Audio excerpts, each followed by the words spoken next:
All right. Hello, hello. How are you Hi, doing? I'm doing good. How are you? I'm doing well. I'm doing well.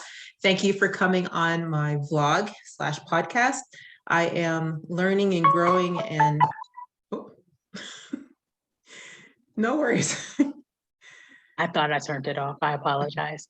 Reminder, I'm going to turn mine off because I did not. All right, here we go. All right, so learning and growing, and I'm meeting a lot of cool people along the way for my vlog. First time in, actually second time in Germany. And the first time I was here, I wish that I would stayed in contact with the people a little bit more.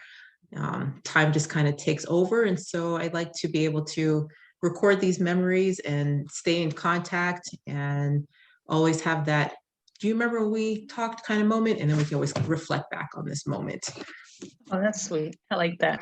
All right. So your name, how old you are. Tell us a little bit about you, Nicole. Well, my name is Nicole Calhoun, and I'm actually 43. I was about to make a mistake. I was born in June.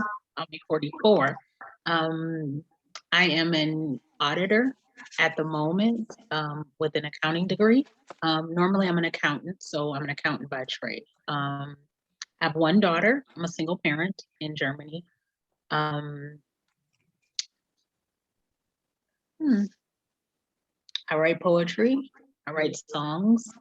And so the flip side of my occupation, one has nothing to do with the other. I write very technical reports and papers for some very big people. And then I escape by writing stories, songs, and poetry. So that's about the gist of me. My daughter's 10, she's in fifth grade.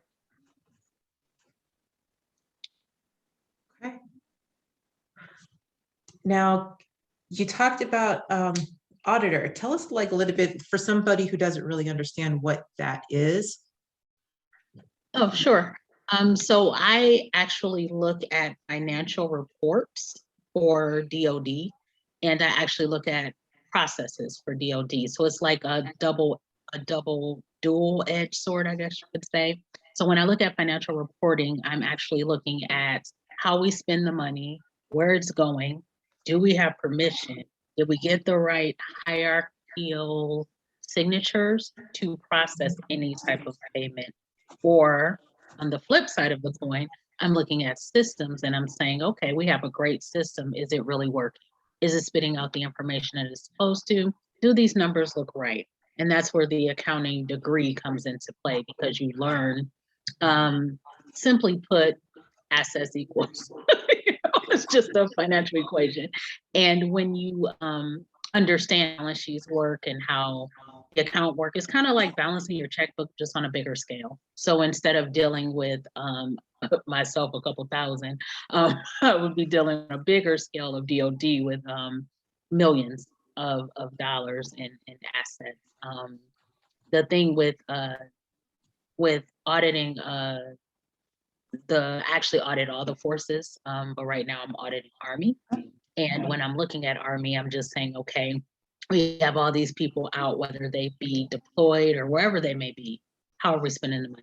When we PCS people, are we looking at the dollars? So I'm just following the money and making sure that we don't go to jail. I usually use that term because a lot of people go to jail for something they signed because they didn't understand. So it's really my job to look at everything that we're doing as AFRICOM, because that's the side of the house that I'm on currently, and say, okay, the SES did sign this and he should have signed it, or we need to go back and get that and shred it and start over because that's inappropriate. So that's my job in a nutshell. And it's been my job in different elements for probably 17 years, 18 years. Might be Wow. more like 20. Let's see, I'm 43 minus 20. This gets difficult when it comes to myself. But I was 22 when I started. So that would Wow. be 21 years that I've been in some type of audit field. I've only worked for DOD. It'll be 13 years in August. I used to be on the private side of the house. And that is even more intense because people go to jail. You see a lot of CEOs getting in trouble. You have your Enrons and different companies getting in trouble is because they didn't have an audit group that was doing the checks and balances. So audit as a whole has evolved in these years coming. It's not the career of choice for me. It's not what I chose. I wanted to be a math teacher, and my mom sat me down and she said, "They don't make it," and that was a turning point for me when she said, "They don't make any money, and I want you to go to college and make money." And so, because I couldn't decide at the time, I decided not to go to college at first. And I actually worked two jobs for a few years. And then I got tired of working two jobs, and I was trying to see. Um, it's kind of sad where our perspectives lie. So for me, being about 19 years old, I thought that Toyota Camry was a really big deal, the car. And the reason why I thought it was a big deal is because we never had cars in my house. So I thought when I saw one, that's what I want to do when I grow up. So it's all in perspective of how we bring our children up. So I had went to work for a company called TRW, which is big business. They make big parts for like space and defense for planes, and they also make parts for cars, Ford and GM. When I got in there, I worked for the actual corporate office. And all these people have really what I thought beautiful cars. And I'm like, that's what I want to do, whatever they do, because I want to make money, because that's the perspective my mother left. It wasn't make a difference. It was, I want to make sure you're good, because for her generation, she was a single mother and she didn't want me to struggle. And I believe that's what it was. And so when she left me with that, I never went to school for like, I graduated in '06, and that I could have been about 27, 26. So it took me a long time to gauge what I wanted to do. And it actually became prevalent. I met someone named Manny Rosenfeld, I still remember, and he was an auditor. And he was an impressionable person. He was Indian, and we used to talk about his country. And I told him, I said, I don't know what I want to do. He said, then you need to decide. You have to make a choice of what you want to do. And so I was at that time a travel and expense processor. So I was processing expense reports, and I got bored. And usually that's what happens. We get bored and we're like, okay, so what next? And I wanted to learn. So I decided, okay, I'm bored with this. I have nothing to do. Let me go to accounts payable. And accounts payable were the people who paid the bills. I'm like, yeah, let me go check out and see what they do and see how interesting it is. Because my mom is waiting for an answer, and she's been waiting 5 years now, and I'm still in her house. So I got to figure this out. And I was sitting there and I asked them, they were like, just press the button for 1099. Just press this button. So every day I would go help them and I press this button. And then finally I said, why? Why am I doing this? And they're like, so they can get issued a 1099. I said, well, why do we issue them? And they went through the process of explaining this to me. And then I said, well, that's funny, because why would we issue 1099s for travelers? And everybody looked at me and they're like, what do you mean? I said, well, I got travelers that I pay, and then you guys are giving them a 1099, which means you also pay them. What I uncovered in that moment was $3.2 million in fraud. I didn't know. I was just rather nosy. In my life, I've always been a questioner, and I couldn't understand if that's what 1099 means. It means I paid them in this bucket of money, then why are they getting paid back there? Because that would mean they didn't have an account. And because those two departments never talked, they never knew. And so once that was uncovered, there, Manny comes back to me and he's like, well, what do you think we should do? And I told him, I said, I don't know. I'm 22. That's when you draw your age into something. You're like, yeah, I don't know what to do with that. I can tell you what happened. And I sat and he said, okay, I'll give you overtime to tell me what happened. And by the time I was done, at that moment, it was 3.2. It ended up being 6.5, and people started going to jail. And then he said, how did you break that system? I said, I'll show you. And when I showed him what was happening and how people were able to manipulate the system, he said, have you ever wanted to be an auditor? I said, no, because people don't like them. And he said, let me talk to you. He said, in life, people won't like you. They won't. But you have a duty and an obligation to make sure that you're doing the right thing. And whatever that looks like is where you need to be. And when HR spoke to me, she said, I said I didn't want to do it anymore because a gentleman committed suicide. And she said, you have to always do what you say you're going to do in life, whether it's your job, whether it's your career, whether it's your family, you always stand by what you do. And whatever happens on the other end, as long as you did the right thing, then it's good. So Manny said, he said, Nicole, we pay for school. Why don't you go to school? I said, I'm not that good at school. He said, why'd you say that? I said, because people told me college was hard. He said, people say a lot of things, but did you try? I said, well, no, my mom said. He said, you have given me every reason and every excuse as to why other people dictate how you move. He said, you're young, but one day you're going to be my age and you're going to have lost a lot of life trying to figure out what you're going to do. He said, so I challenge you to go to school. I said, what if I don't graduate? He said, what if you do? 4.5 years later, I had an associate's and a bachelor's, all because I wanted to prove a point, not because I wanted to be an auditor. But once I got into it, I was like, oh, this ain't bad. There's different elements. I can do different things. I can be a compliance auditor, which I was for a few years. I was a fraud auditor, which I was for a few years. Throughout my 22 years or so, I've been in different buckets of audit. And then when I got to here, which would bring me to how I got to Germany, I was at DFAS, Cleveland, and they're the people that pay all the services.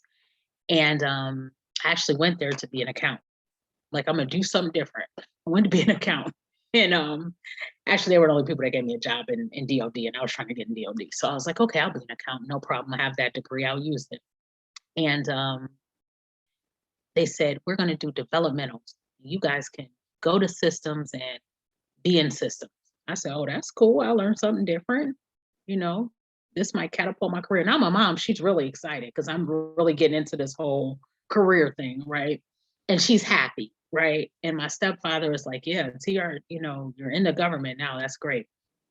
And then I had gotten a challenge. Okay. And the challenge was, and stop me if I go off course, but the challenge was, I said to myself, my daughter was 4. So I went to systems audit, then they pulled me into Navy audit, and then systems wanted me back so I could do the whole financial systems control auditing. Because they're like, we know she'll get it. So we want her back and we're gonna pay her to come back. I'm like, how much we talking? Right? Not that I wasn't gonna go back because I really liked my boss. So it really wasn't about money, but it was just like, oh, okay. So one day we were working with EY and my daughter was about to turn 4. And a friend of mine who was at the time, she was a higher level person. She was a manager and she came in and she's like, all your systems are down. I'm like, I know, we're stuck in this room and they keep feeding us donuts, but we don't have systems.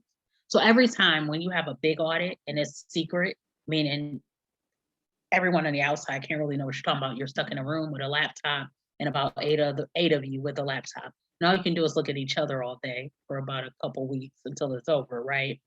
Our systems were down. So they kept feeding us so we wouldn't leave, right? And I remember I said, I need to buy a house because, you know, I've gotten to this level in my life now. And I was at the time she was going on 4, so I was probably 37. I was a later mom. And so not late, just a little later. And so she says to me, you should move to Brecksville, which is a city in Ohio. And I said, Broadview. And I said, ooh. She said, but you should really move to Italy. I said, I can't move to Italy, girl. Why would I move to Italy? She's like, they got a lot of jobs out there. I said, yeah, that's a no. She said, well, you're not doing anything. I dare you. I said, they wouldn't hire me. She said, I dare you to apply. Her name was Nikki DeWalt. I said, she's like, we're both Nikki's. You gotta trust me. I know you'll get it. I said, then what? What do I tell my dad? My mom was deceased. What do I tell my dad? And she's like, just do it. I apply, they call, I go to Italy. I had to go now because I actually got it. And the first thought I had was, I have a 4-year-old, I'm by myself. I don't know what to do. I've never PCS'd. I don't have anybody with me, and I'm carrying somebody who just turned 4. I don't even know what to do with her at this point. And so my aunts and my family, they're like, you can't do this. We lost your mom. We're not going to lose you, as if I was dying. well, just leave the baby here. I'm like, no, I need her, to make this thing work, right? And so I said, and so Nikki's like, Nikki, you can do it. You've got it. Just go. She's like, just don't look back. She's like, you've already said I'm having a hard time in Ohio without my mom. Why don't you go with a fresh start? And I'm like, okay, I'm gonna just do it. So I got my daughter and packed out, and it was the first PCS I've ever had in my life. And I remember thinking as I was getting on the plane, I have no idea what I'm doing. And what if I don't know this job? Because this job is totally different. And I don't even know why they hired me. I don't even get it. But I'm going to go because I remember Faye Phillips, HR, some 10 years ago saying, always do what you say you're going to do. Don't leave people out in limbo. So that's how I ended up in Italy. And then after I mastered that, I was like, wonder where else I can go. let's just get this thing going. I want to do 2 countries in 1 year, in 5 years, because you get 5 years. And then I said, Japan. I wonder what it's like to live in Japan. And I said, I prayed about it because I believe that God will lead you, but you have to have faith and you have to pray. And that's just my belief. I don't, put it on anyone else, but that's just how I was raised. And I have to stand on my own faith to move forward. And so I prayed about it and I said, Lord, if it's for me, just make it plain. Because that's my belief, that if something is for me, just as easily as you shifted my life to Italy as a single parent with no help, I know you can shift my life to where I'm now saying I want to go to Japan, but only if it's in alignment with what you have for me, right? And that's just me. That's the spirituality for me. And I decided, I said, well, let me apply. And I got it. I didn't even get an interview. They were like, yeah, hired. I'm like, no, wait. I thought we were going to talk about what I was going to do first. And then it came back. Manny and Faye Phillips, from early in my career, have always been 2 people that I consistently can hear, among others, but they are 2 people in my career. And so I went to Japan after 3 years of being in Italy, was in Japan for 2 years because my term was 2 years. That was 5. And so my coworker, he's like, why don't you go to Germany? They got a lot of jobs. I'm like, dude, it's time for me to go home. Like, I've done my time. It's like a little jail sentence. I've done it, learned a lot, going home. He like, but they got this job you want. I said, well, let me see. And then I said, well, I'm probably not going to get it because I'm at my 5 years. It's probably, done. I get the job. They extend me for 2 more. How I arrived in Germany. Exactly went that way. We've been in 3 countries. My daughter is 10 now. She'll be 11. And we've been gone since she was 4. So that's kind of the path of my moment. But each time I pray about it, and I believe that, I believe I'm always led by a higher power. Some people don't want to say God. For me, it is God, and it is my faith, and I've got to be faithful, and I've got to believe in my ability to make it once I feel I've been led to do so. So that's just how I look at things. That is significant. Wow. Thank you. Wow. Thank you. It's How my you gonna life. lie? How you gonna lie to me and tell me that you're shy? Like, you're literally No, I just feel like I have a lot to say. So I'll be trying to think, okay, did yeah. I say too much or whatever? It's just, I try to stay on and I always try in each country to do something different. So I haven't had an opportunity here, but in Japan, in Italy, I did a lot of public speaking. I did a lot of organization of different events for people so they could feel more welcome in a different country because I was always nervous. And Yeah. so within my church, I've always attended churches in those places. So even in the churches, I would do like, if somebody had a baby shower coming up, I was in the hospitality, thing for both churches. It wasn't until I got here that there was a big shift. And COVID kind of played a large role in that. But the other thing was Germany is a different atmosphere for me. I feel like, and I think it goes back to who you are as a person, and you have to be careful not to put that on others, right? So I know in my life, if you ask me to do something, I do it. If it's within something that is helpful or that is beneficial, I try to make sure I make time for that. I try to make sure I make time for people, and I try to make sure that I support them, right?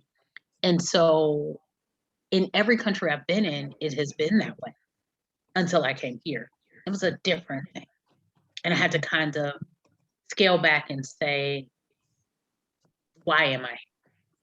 Because there's always a purpose. Wherever you're placed, there's a significant purpose. And I may never know why, right? But I feel like it was purpose. And so in Italy, I know because I still talk to all those people pretty much. And even though we're all on different time zones, we all try to figure it out so we can talk. Even if it's just to send a message and say hi, I make sure I keep that connection because I want you to know that you impacted my life in Italy because you did, because it was me without anyone. And when I say the Navy embraced me, if I was late picking up my child, they had her. If I couldn't get to Bible class and they had a kids program, and if I couldn't make it because I was single, I was by myself, if I can't make it, they were there. And they were taking pictures and they were sending pictures and they were supportive and they made me feel okay in that. You know what I'm saying? I wasn't the person that was by themselves. I was in a family. And so even being in that family, I thought that was a beautiful thing. When I got to Japan, the same thing happened. It wasn't people judging me like, oh, she's by herself. There were people saying, wow, we gonna help you. We gonna make sure she can be in praise dance. We're gonna make sure she gets to where she needs to be. We're gonna make sure that you're covered. So in my life, those things have always happened for me. I don't know why. And someone was telling me, they're like, you just have a personality where people gravitate to it. And I may not know what that is. You know, I may not know the design of what that looks like because it's me. So it's me looking at me. But I would hope that when people look at me, they're like, if no one else is available to just talk, I can call her. And that's just the blueprint, right? Because you always want to be blueprinted for people, you know, because the problem we have as people in general is we be like this. This is my kid, this is my husband, this is my life. And we rarely want to go outside of that, especially when we're in a foreign place, right? Yeah, it's hard. It's hard. It's hard to connect to people because you don't know them. And then when you get to know them, it's time to say goodbye. It's And hard to let go too. these are difficult things.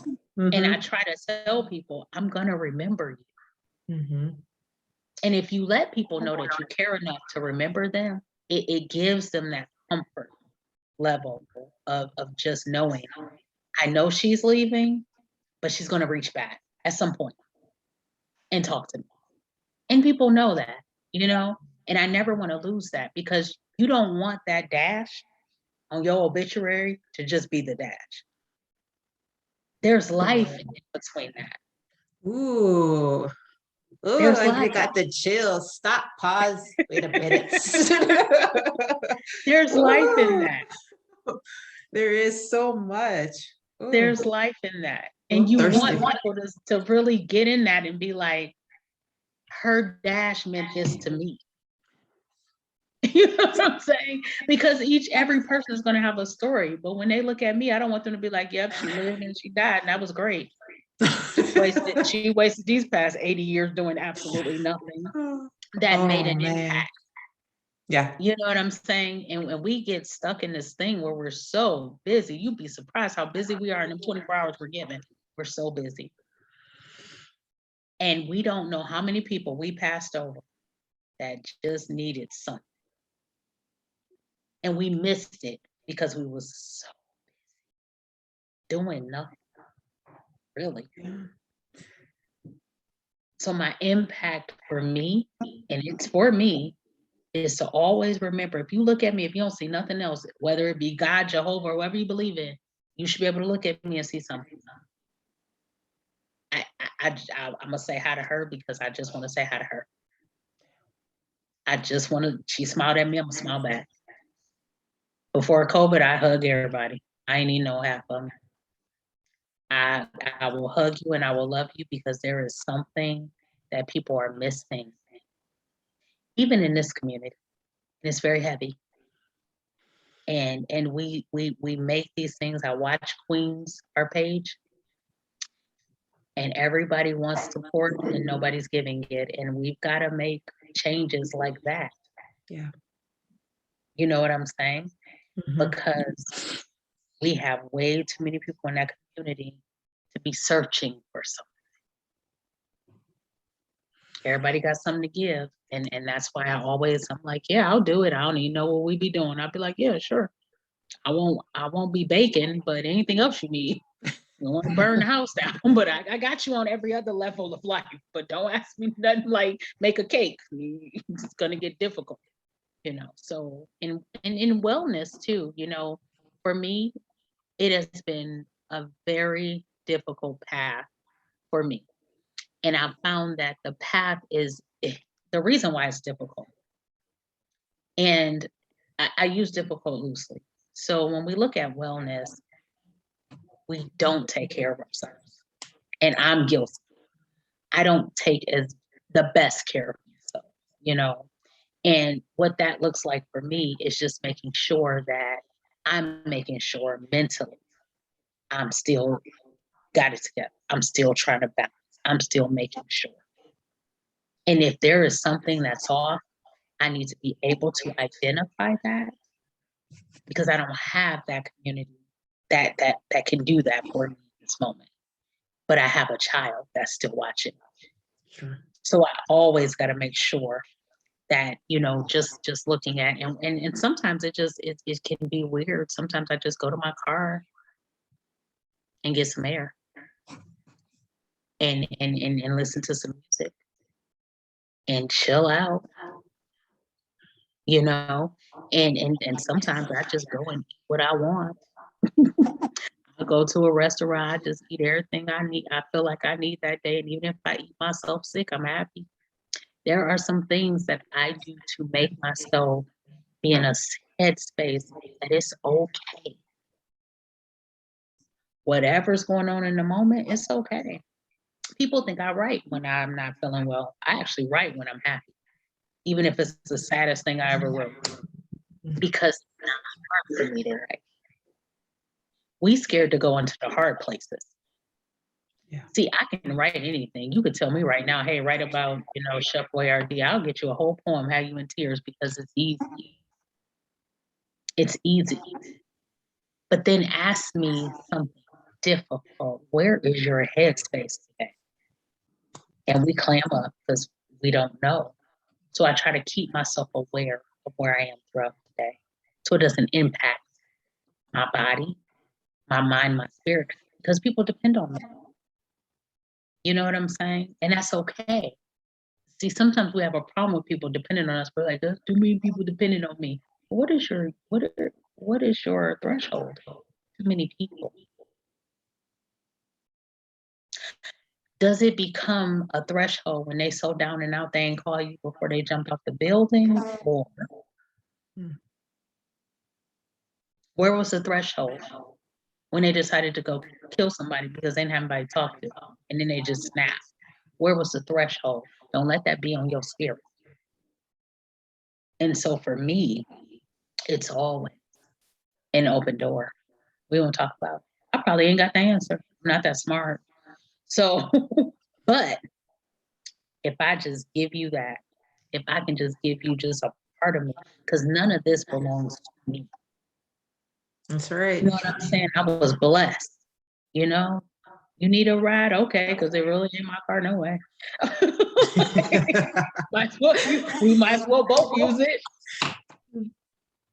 People need to get to a level of that. It's just humankindness.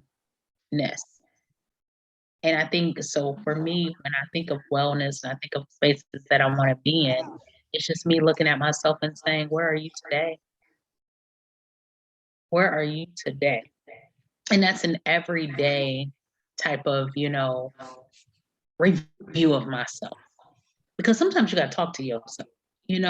People think it's crazy because as kids we used to do it, but sometimes you have to talk to yourself and say, I'm purpose today.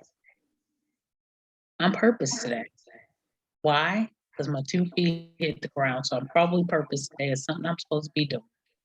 And there's still time to do it. But where's my mind? And if it's not where it should be, how do I get it there? Maybe I need to call my friend.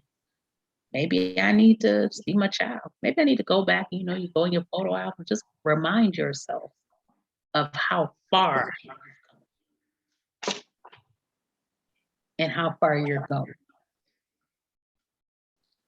and where you need to get to, right? Because if your mental is here and you need it to be here just to get you through the day, then you got to figure out what that equilibrium looks like. And some people can't do that. But if you're strong enough to do that, then you need to also help somebody else. Because some people aren't. And so I always try to make myself aware. Someone's asking me something or talking to me or little things. I just made my friend, well, he's actually my coworker, I made him go get a colonoscopy. And someone said, why did you do that? I said, because he needs to know somebody cares enough to make sure you're good. So I'm going to take you and I'm going to bring you back. And you're going to get that done. Because we want you to live a long life. Because I care that you're. I've only known this man a year and a half. He didn't even want to talk about it with me. Sure. But by the end of the conversation, I was driving him to his appointment to go and get that done. And what he found out is he had an enlarged opening to his stomach that the flap didn't close. Didn't he know he was sick? See, sometimes it's just an element of care. There's a woman in our community who had a big surgery, and people miss it because they'd be like, I'm praying for you. And they keep going. And I remember circling back with her. So how was it? It took her a minute to answer. She said, how did you remember? I said, because I had the same procedure. For one, and for two, I put it in my calendar. Everything I'm going to do, I put in this one. This meeting today, everything. Because you never want to miss an opportunity to just be present. So if I say something, I'll be like, okay, at 10 o'clock. Because sometimes I don't remember. And I may say, I'm going to check on you next week. And because my life is so busy, when I say it, I have to put a little note here because I'm going to do it. Right. And you can't leave people in limbo. So for me, wellness, spirituality, all of that rolls into one for me because they all feed off each other, And I just try to be in that space all the time. And it gets hard because I probably got about 50 people that are like, do. But I just be like, okay, got it. And that one, who was today? Who was tomorrow? I may see a Facebook post. Someone said something about, people really don't check on me. So now I have a standing day because it's hard to remember where I just send her a message every 2 weeks. And I say, hey, you good? She's like, yeah, I'm good. Okay. So, because you shouldn't be in a community where you feel no one is checking. And then we wonder why certain things are happening to so many of us.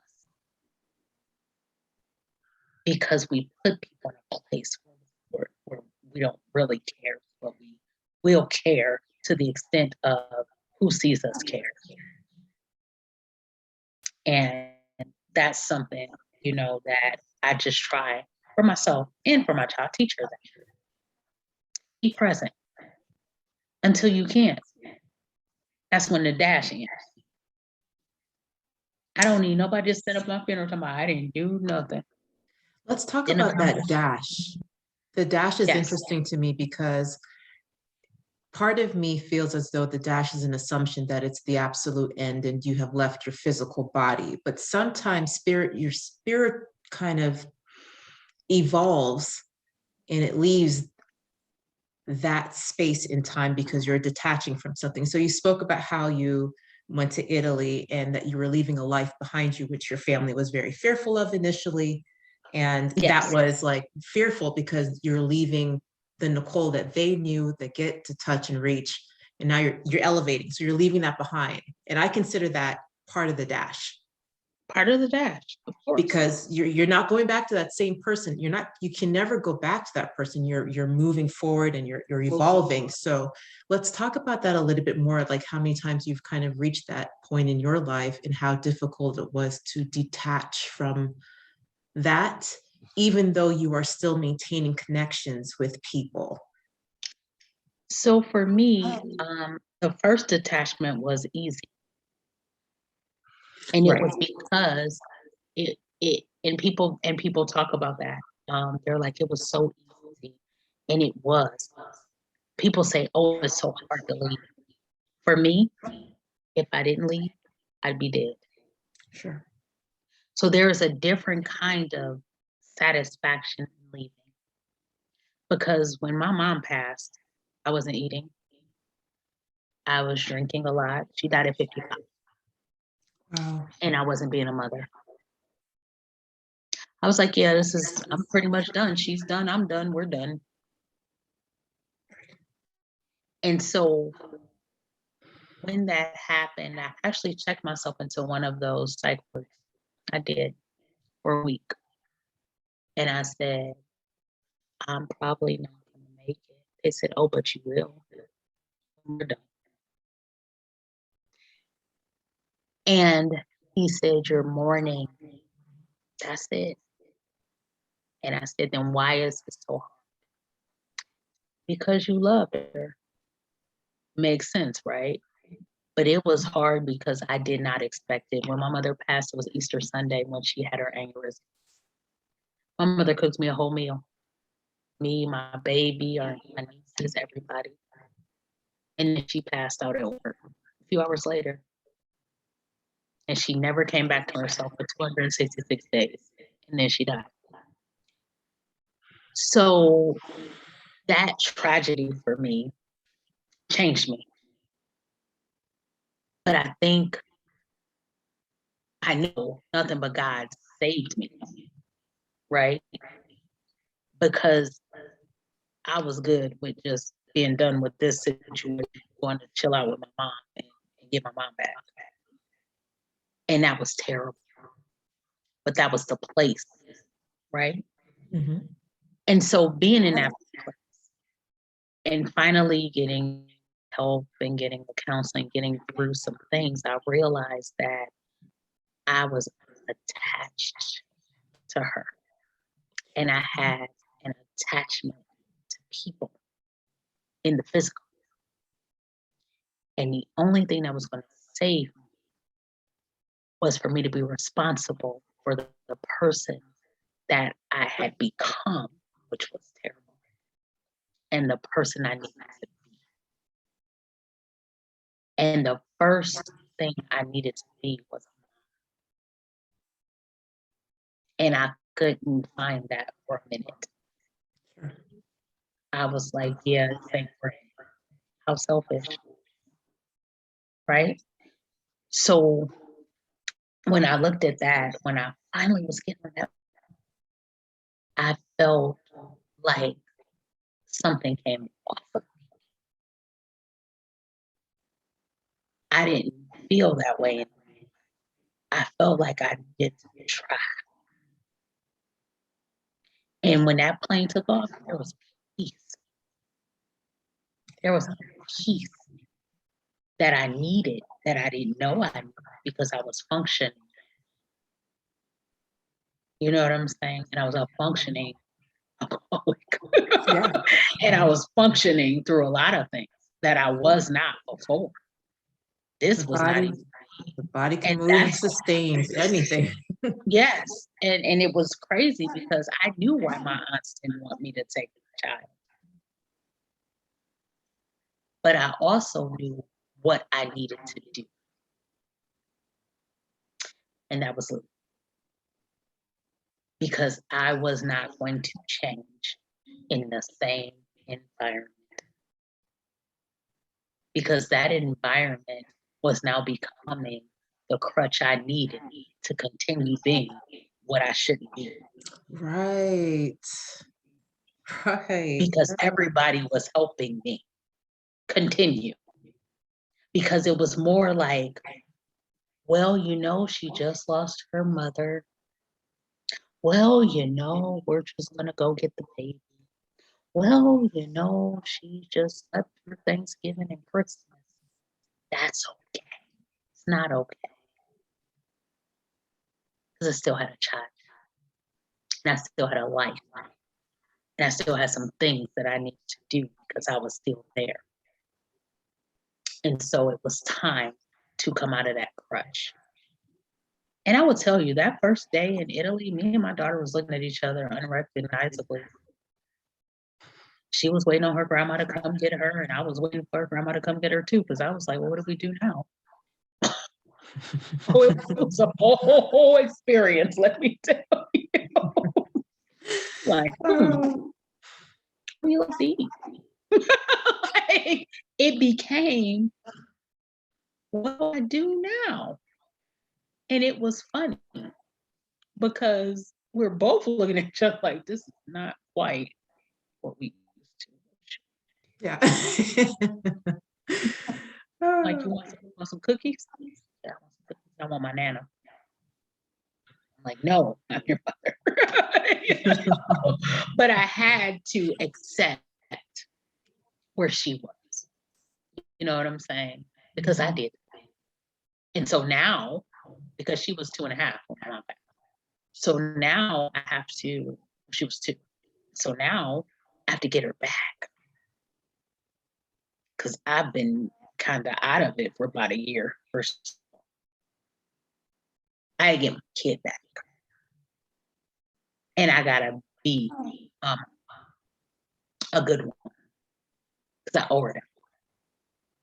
So for me, that 1978 to wherever it goes, there's got to be a lot of things happen to create Nicole and to continue Nicole and to have Nicole have a story, and every trial and tribulation, good thing and bad thing, not so great thing, and every hiccup and it's got to be a continuum of, for me saying, but you beat bigger Goliaths than this. Keep going.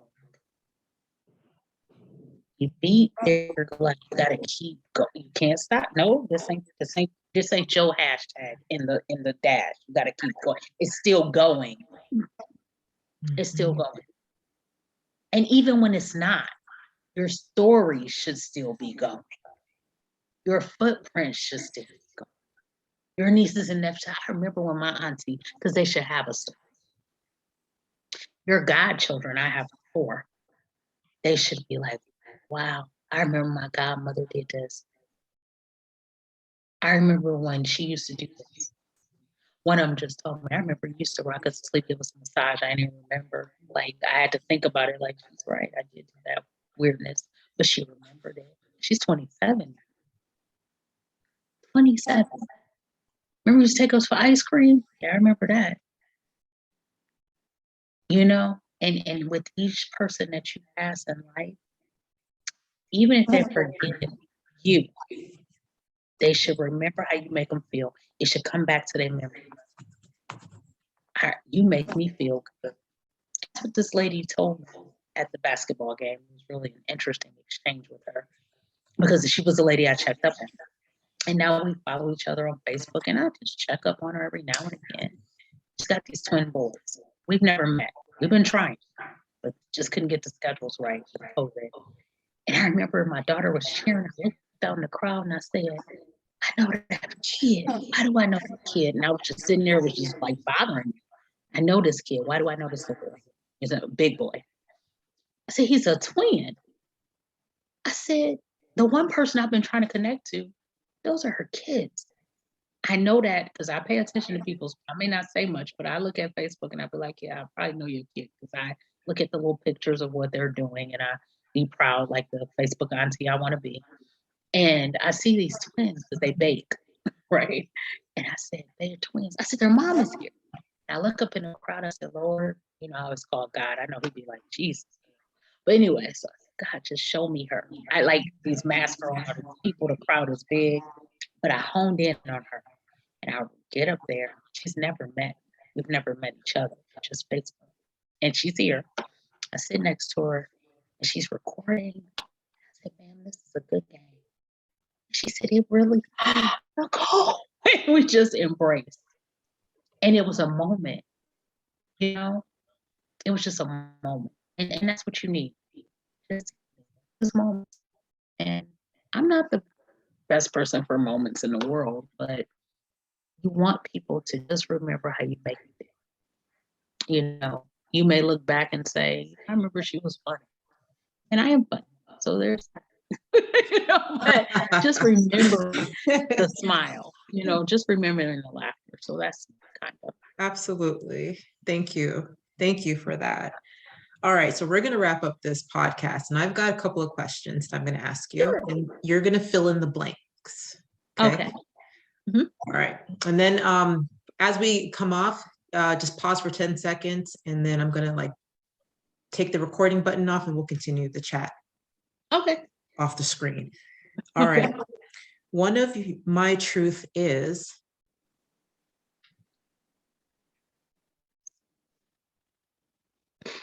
No, my truth is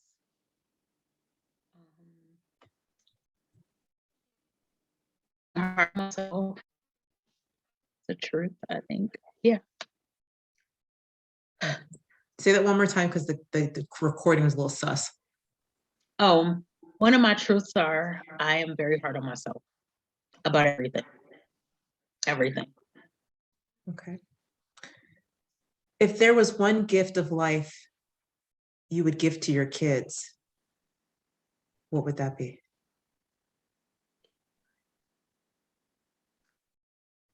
I would want to love with no conditions. I feel like that's a gift because it's very hard. It's very hard to do for you. So I would still want her heart to stay open. Love with no conditions. I like that. I like that. Okay. I got a couple of them.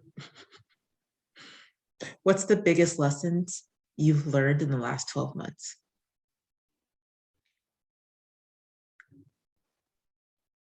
It's okay not to be okay. I think that was my toughest lesson for myself going through COVID. It's definitely okay to just not be okay. Simply put. Love it. Thank you, Nicole. I appreciate you. Thanks for having me. Yeah, this was great. This was great. Thank you. All right, let's go. Don't go anywhere.